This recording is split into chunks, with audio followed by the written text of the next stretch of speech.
alguma abordagem acerca de gnosticismo. Tá? Então, falando acerca de controvérsias e concílios, é interessante abordarmos também um pouco do gnosticismo, porque o gnosticismo foi, e não somente foi, tem sido, porque está ressuscitando formas gnósticas de concepção, ok? Então ele sempre foi um grande risco para o cristianismo, no sentido de tentar misturar-se com a fé cristã e deturpar a sua concepção teológica, deturpar, né, as suas doutrinas e até tentar propor a confecção de livros que alegam ser cristãos. Aí você tem os apócrifos e os pseudepígrafos, sendo os pseudepígrafos os piores dentro dessa literatura herética. Você tem, por exemplo, livros apócrifos que não eram canônicos, mas chegavam até a ser, de certa forma, úteis. Você tem, por exemplo, Pastor de Hermas, você tem o Didaquê. Não são livros canônicos, são livros apócrifos, mas tinham certa utilidade ao trazerem informações importantes e interessantes. Mas, por outro lado, os pseudepígrafos são todos livros muito perniciosos à fé cristã. Você tem Apocalipse de Paulo, Apocalipse de Pedro, Evangelho de Maria Madalena, Livro da Assunção de Maria, você tem Evangelho de Tomé, você tem diversos livros que foram escritos num viés gnóstico. Então eles, uma vez que esses mestres gnósticos, né, que estavam interagindo no mundo já em época juntamente com o cristianismo, né? Então você tem o cristianismo difundindo a sua mensagem, mas juntamente você tem também surgindo muitas escolas gnósticas, que é uma fusão de certos movimentos místicos, tá ok? Então, com aquilo que a gente já explicou, né, primeiro da helenização do mundo, o grande movimento de helenização com Alexandre Magno, depois a queda da Macedônia, a entrada de Roma, a unificação de todos sob a Pax Romana, a construção e a melhoria de muitos caminhos, muitas estradas, né? A fundação das diversas Alexandrias pelo mundo. Com esses movimentos você tem o favorecimento de muita circulação de ideias. Então existe a possibilidade até, e analisamos isso quando falamos de heresiologia, existe a possibilidade até do gnosticismo ter influências do budismo, que havia surgido também pouco tempo atrás, que havia surgido com Siddhartha Gautama, tá certo? Na Índia, e que foi muito favorecido como divulgação, incentivado pelo rei Ashoka. Então muitos desses integrantes do movimento budista foram por diversas terras, proclamando aí, né, a sua forma, sua concepção de filosofia, né? É um tipo de religião, mas uma religião sem Deus. Então você tem, na verdade, uma filosofia. E eles influenciaram muitos lugares. Então é possível que o grande movimento gnóstico, que na verdade é um grande saco de gatos, é uma bagunça, assim, um caos de entrelaçamento de ideias místicas, tá? Ele tem influência do budismo, tem influência do misticismo babilônico, do zoroastrismo, de certo misticismo judaico, e passa a interagir também com a filosofia grega, ok? Então você tem também algumas escolas místicas dentro de iniciados dentro do mundo grego, do paganismo grego e o paganismo romano, tá ok? Então fundindo essas ideias, construindo escolas e a partir dessas escolas propagando a ideia de que por meio desse conhecimento secreto, aí de onde vem gnose de conhecimento, e essas escolas somente para os iniciados, onde esse iniciado teria contato com essa sabedoria desses povos e por meio dessa sabedoria poderia ir elevando, tá certo? O seu espírito, né? Elevando-se, alcançando então altos níveis espirituais. Então essa salvação por meio do conhecimento, essa salvação por meio dessa ascese. Você tem muitos movimentos ascéticos que surgem. Você vê a presença desses movimentos e o risco que eles ofereceram à igreja presente já na apologia que foi feita pelos apóstolos. Você tem o apóstolo João fazendo apologias já contra certos movimentos de ideias místicas e até gnósticas. Quando João, por exemplo, ele diz na sua carta que Cristo, tá certo? O Logos divino pré-encarnado, tá certo? Ele encarnou e nós tocamos a palavra da vida. Então ele deixa muito claro que Jesus, ele é o Logos divino pré-encarnado, é o Verbo divino, né, que tudo criou, tudo foi feito por ele, sem ele nada que foi feito se fez. Pronto, essa é uma afirmação apologética. Isso combate a ideia, por exemplo, presente tanto na mentalidade grega anterior, platônica, tá certo? Acerca do mundo das ideias, acerca da metafísica, presente já que dizia que havia um mundo superior, que era o mundo das ideias, o mundo metafísico, espiritual, ok? Que era perfeito. E existe um mundo inferior criado por uma deidade também inferior chamada Demiurgo, que era o mundo da matéria. A matéria essa que aprisionava as pessoas, elas buscariam então se libertar desse mundo material para alcançar o mundo espiritual, o mundo regido pelo verdadeiro Deus, que é um Deus puramente, plenamente espiritual. A partir dessas ideias, você tem, por exemplo, alguns hereges associando Jeová, que Jeová na verdade é um termo criado na Idade Média, né? Yahvé, associando o Senhor, né? Adonai, Deus que está presente aí, manifestando-se ao longo de todo o Antigo Testamento, né? Como o Senhor, associando a esse demiurgo, associando-se a essa deidade inferior, dizendo que o Deus do Antigo Testamento é sanguinário, tá certo?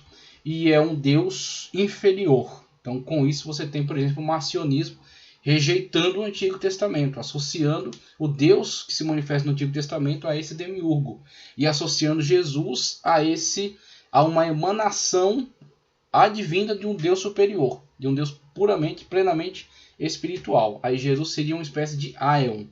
Por isso que você tem, né, conforme foi passado aqui, essa manifestação do docetismo. Por isso que o docetismo diz que a carne de Jesus era apenas uma aparência.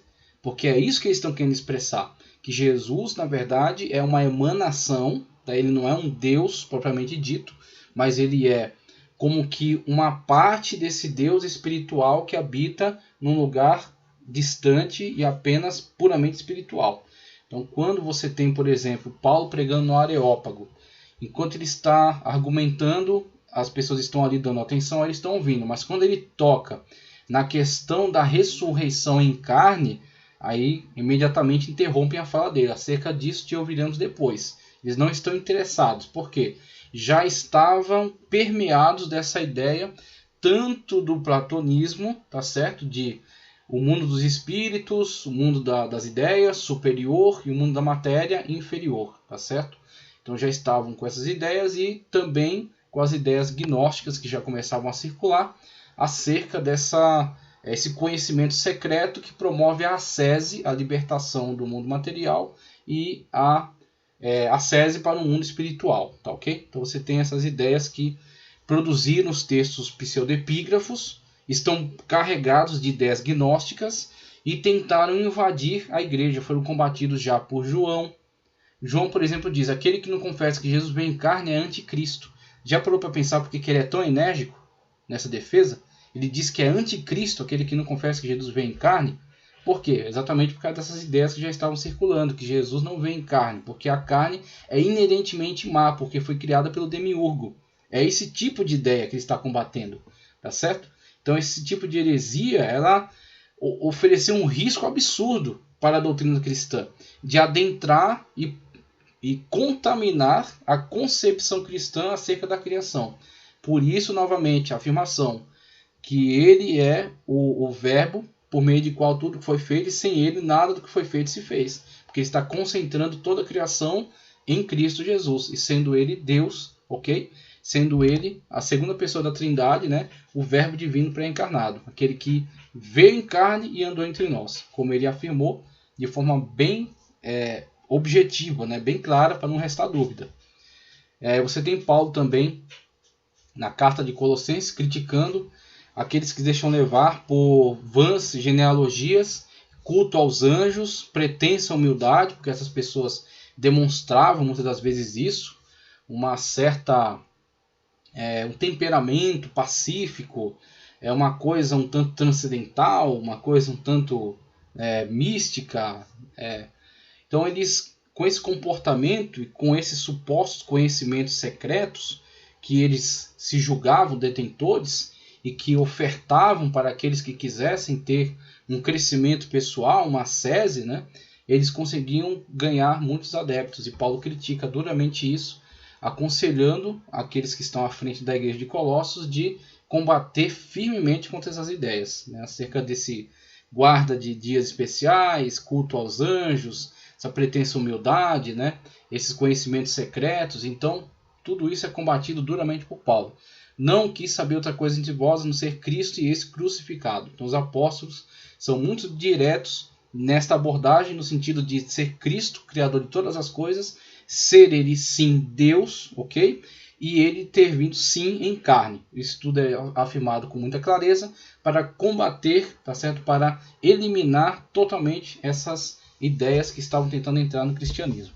Então, o gnosticismo, religião, ocultismo, movimento de teor religioso que possuindo caráter sincrético aos sincretismos que ele vai realizar: paganismo romano, paganismo grego, talvez o budismo, misticismo judaico, tá ok? Zoroastrismo, onde você vai ter o maniqueísmo depois, a dualidade entre luz e trevas, onde você diz que essas duas forças estão combatendo pelo domínio, ok? Então você tem tanto o bem quanto o mal tendo forças equânimes e combatendo para se impor. E aí o maniqueu até dizia que quando você comete um pecado, você fortalece as trevas e ela consegue reinar sobre o mundo. Você realiza um ato bom, você fortalece a luz e ela começa também a reinar, até fortalecer o seu reino sobre o mundo. Então, como que nós manipulando tanto Deus quanto o diabo, coloca o homem no centro da situação, ok? Você vê o perigo desse tipo de concepção, o perigo desse tipo de ideias. Tem pessoas que são maniqueus dentro da igreja e nem sabem. É porque tem essa concepção de que existe uma guerra de fato e que Deus está com dificuldades de vencer essa batalha com Satanás, alguma coisa assim. Então você tem ideias completamente maniqueístas dentro até da igreja por falta de conhecimento bíblico. Como se Deus não fosse todo-poderoso, soberano, que reina sobre todas as coisas e que tem de fato o tempo certo para realizar o juízo, o julgamento sobre tudo e trazer tudo novamente para reunir, como Cristo está fazendo, concatenar tudo à obediência de Deus. Foi criado nos séculos iniciais do calendário. Qualquer busca pelo conhecimento místico das verdades divinas ou transcendentes que se podem referir ao estado espiritual de um indivíduo. Acerca dos gnósticos, gnosticismo, doutrina filosófico-religiosa, século I, então juntamente com o cristianismo. Enquanto o cristianismo está pregando, os mestres gnósticos estão fundando escolas e estão fundindo essas sabedorias, e construindo um esquema.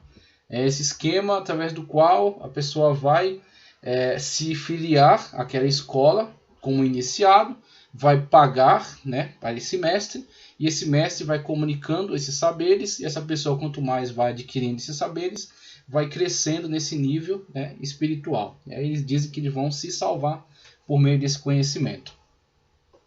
E aí, claro, ele vendo o crescimento do cristianismo, ele quer entrar de todo jeito nesse grupo. E aí você vai ter diversos mestres que vão propor heresias absurdas, tentando misturá-las com o cristianismo. Misturava o ensino de filosofia grega com elementos da religião babilônica, da astrologia, que já era muito avançada.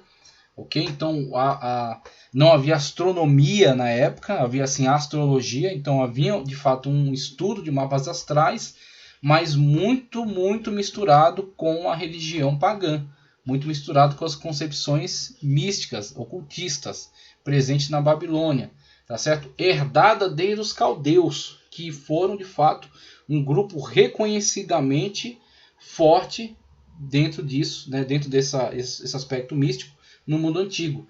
Só você olhar para o livro de Daniel e ver a corte da Babilônia, quando o rei ordena a interpretação, não somente a interpretação, que eles declarassem o que ele sonhou e interpretassem essa declaração. Então eles foram colocados ali, em saia justa, foram colocados ali contra a parede. E aí eles não tiveram condições, porque foi algo que Deus fez para, de fato, criar uma oportunidade para Daniel. Então, ele ocultou do rei até a lembrança do sonho que ele teve.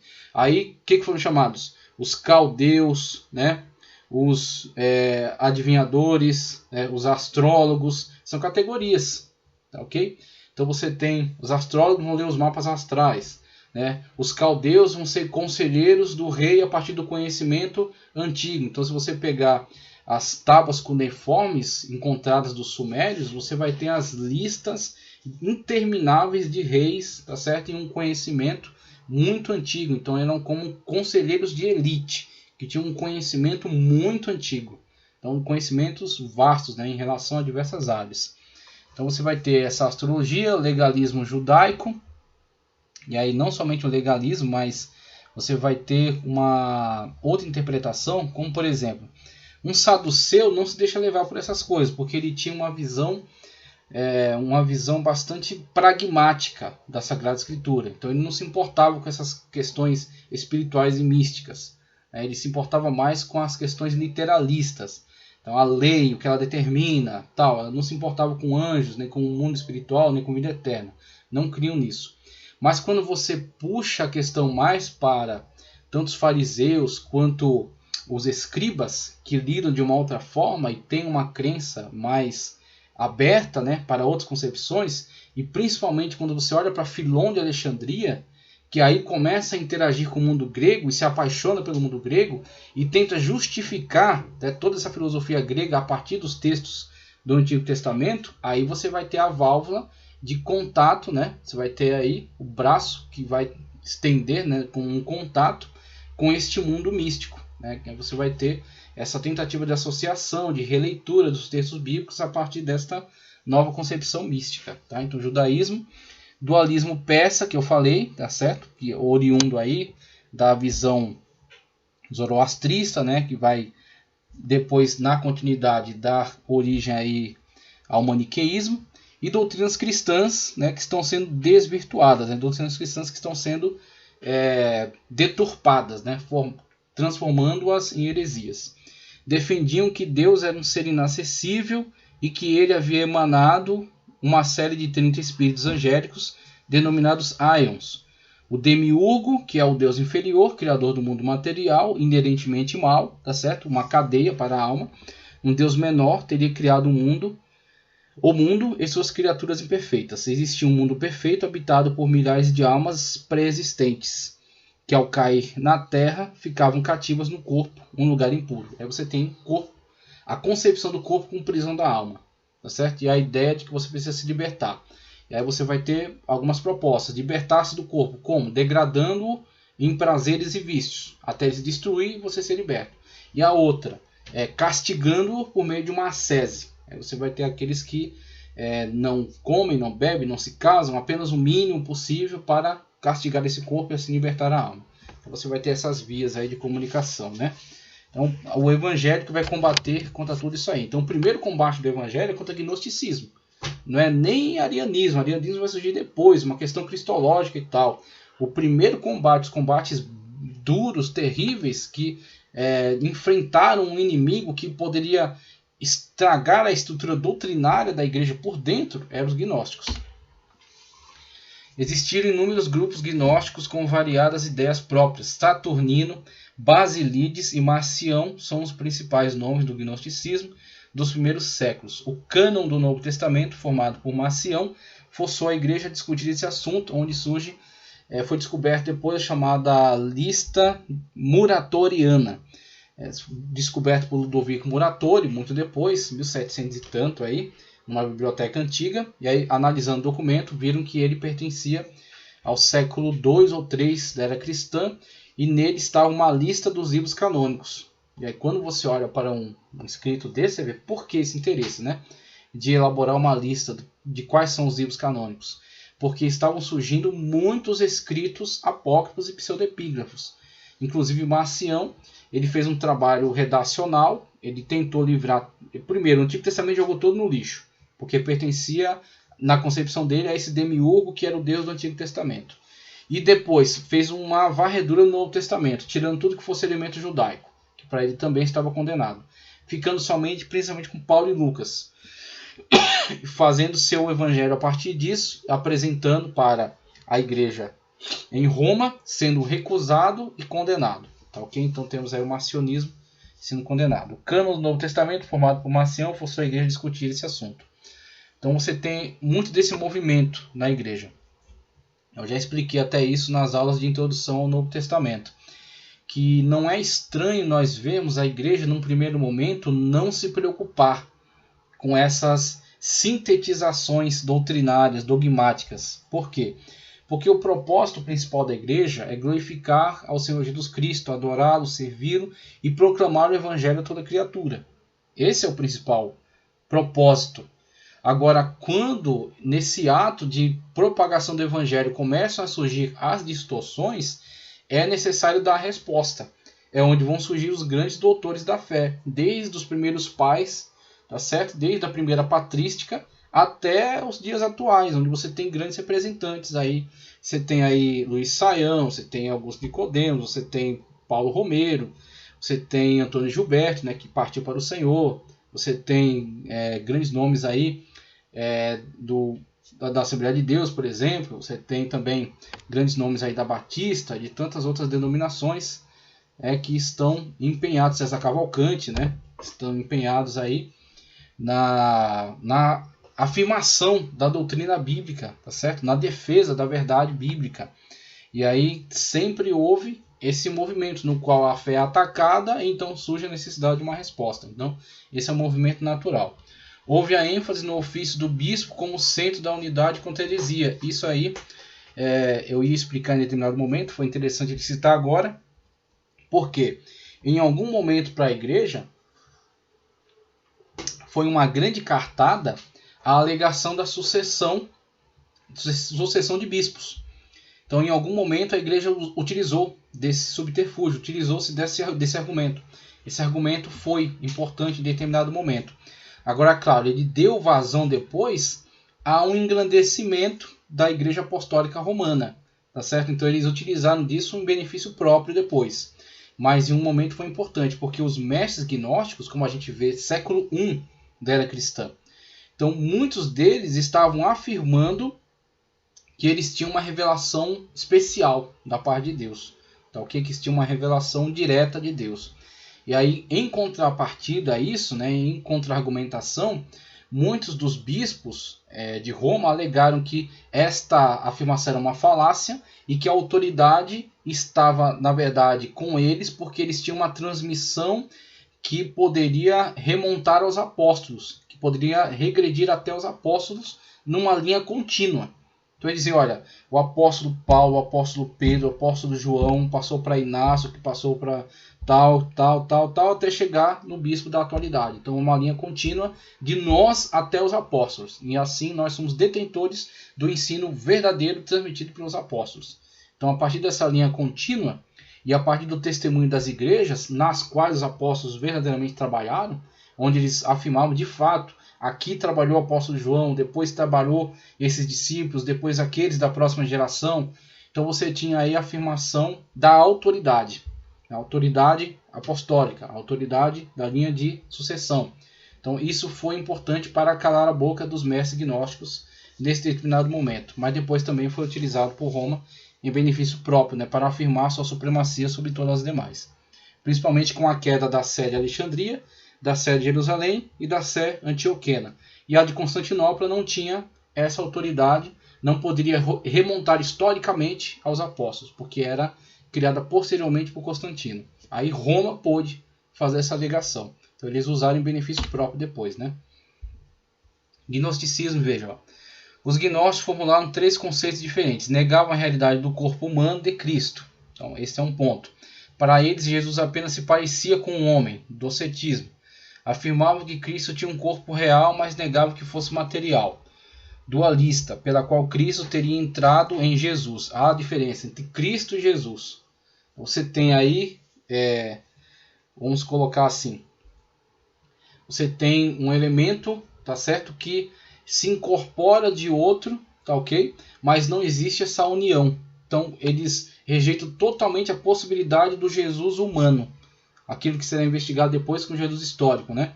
Então o Jesus homem, plenamente homem, essa é a rejeição. Eles rejeitam totalmente o Jesus verdadeiramente homem, que Deus tem encarnado. Essa é a questão, eles rejeitam que Deus tem encarnado. Então, eles não conseguem conceber a ideia da união hipostática, da união entre plenamente Deus e o plenamente homem. portanto, que Jesus e Cristo eram duas pessoas distintas. Ó, o nestorianismo.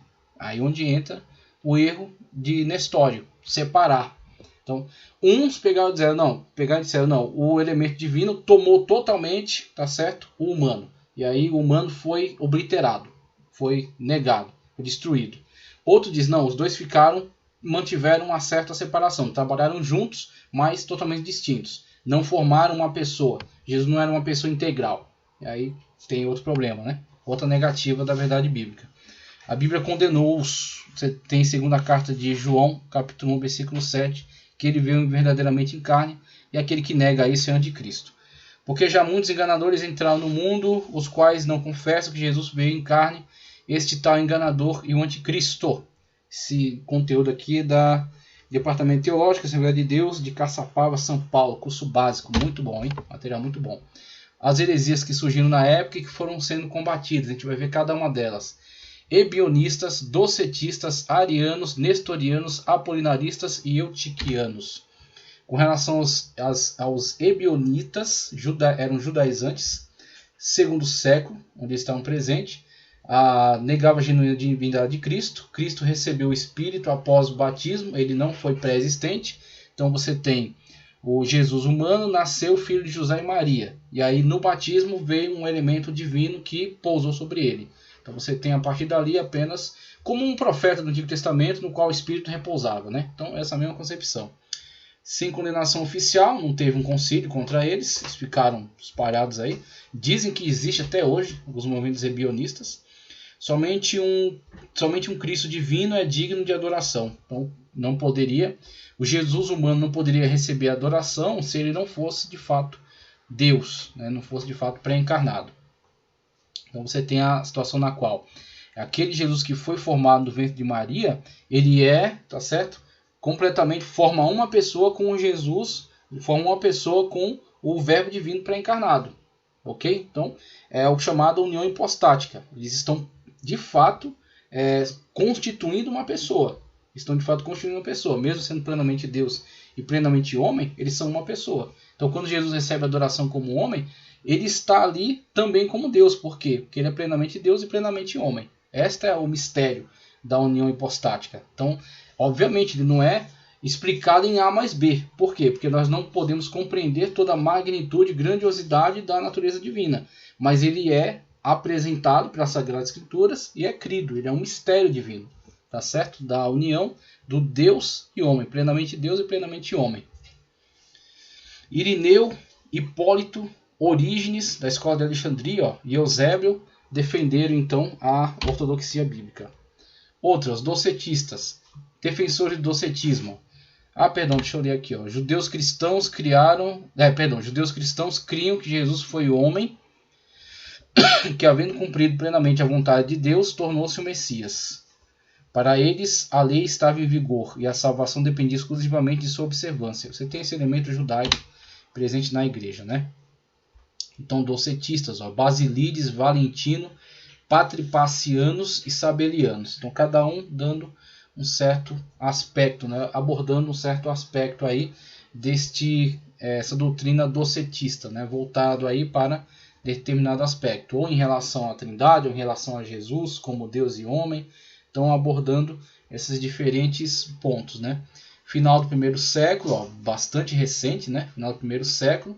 Esses docetistas são os que mais, vamos dizer assim, é o braço gnóstico dentro do cristianismo. Quando os gnósticos conseguiram penetrar certas alas cristãs, essa penetração gnóstica no cristianismo chama-se docetismo. Tá certo? É um caráter muito gnóstico. Você tem essas figuras aí que conseguiram, né, fundar escolas e começar um processo de sincretismo com o cristianismo, mas foram combatidos. Final do primeiro século, genuína divindade, então eles afirmavam que, de fato, Jesus era apenas um elemento espiritual que apenas fingia um aspecto humano, apenas fingia um aspecto material. Jesus parecia humano, mas era de fato divino. Sem condenação oficial também, não se reuniu um concílio contra eles. Se Cristo não fosse humano, ele não poderia redimir a humanidade. Então você tem as duas características, na qual Jesus é plenamente Deus. Ele é sumo sacerdote conforme a ordem de Melquisedeque, como é dito inclusive na carta aos Hebreus. E ele vai diante de Deus. Outro aspecto, Jesus recebe adoração. Jesus disse, né? Porque a minha vida ninguém a toma, eu a dou. Tenho o poder de dar e tomá-la de volta. Você vê que todas essas falas são características, né, da divindade de Cristo. Mas como homem, Jesus também se manifestou plenamente. Inclusive como homem diz, o Pai é maior do que eu. Só poderia afirmar isso sendo de fato um homem, tendo, como Paulo disse, né, que ele se humilhou para entrar, né, nesse corpo humano, tornar-se carne, tornar-se um homem. E como um homem também, ele sofreu, padeceu, sentiu fome, sentiu sede, sentiu sono, foi agredido, né, foi levado até a cruz, orou no Getsêmani também, pedindo para passar esse cálice. Então temos uma natureza verdadeiramente humana ali, sem pecado. Essa é a questão. Não foi gerado nem pela vontade da carne nem do varão, mas sim pelo Espírito. Então o Espírito Santo de Deus gerou esse corpo no ventre de Maria. E esse corpo, a união dele, plenamente divino, plenamente humano. Então temos aí um Jesus que pode fazer afirmações como Deus e afirmações como homem. E ambas estão corretas. Sem condenação oficial, como já disse, né? Irineu e Hipólito, Irineu de Leão, na Gália, defendeu aí a ortodoxia bíblica contra essa heresia. E Hipólito também. Docetistas, doquel, parecer, aparência, aparentar. Entre 70, olha, 70 da era cristã e 170. Essa galera começou já a causar problemas em 70 da era cristã, na época em que o templo, né, caiu. E 170. Negavam a realidade do corpo de Cristo. O corpo de Cristo era só aparente. Esse ponto de vista era a sequência lógica da suposição de que o mal é inerente à matéria, ou seja, a matéria é inerentemente má. Então a matéria, em hipótese alguma, pode receber alguma coisa divina, pura, né? Alguma coisa do elemento espiritual. Então aí onde João pega toda essa ideia, destrói ela, atribuindo tudo a Cristo, dizendo, sem ele nada que foi feito se fez. E tudo que Deus fez, fez bom, como ele disse em Gênesis, e viu que era bom. Então você tem, a matéria não foi criada inerentemente má, ela se degradou devido à entrada do pecado. Então o pecado trouxe degradação ao ser humano e também ao cosmos, né, ao mundo no qual está inserido. É investigado depois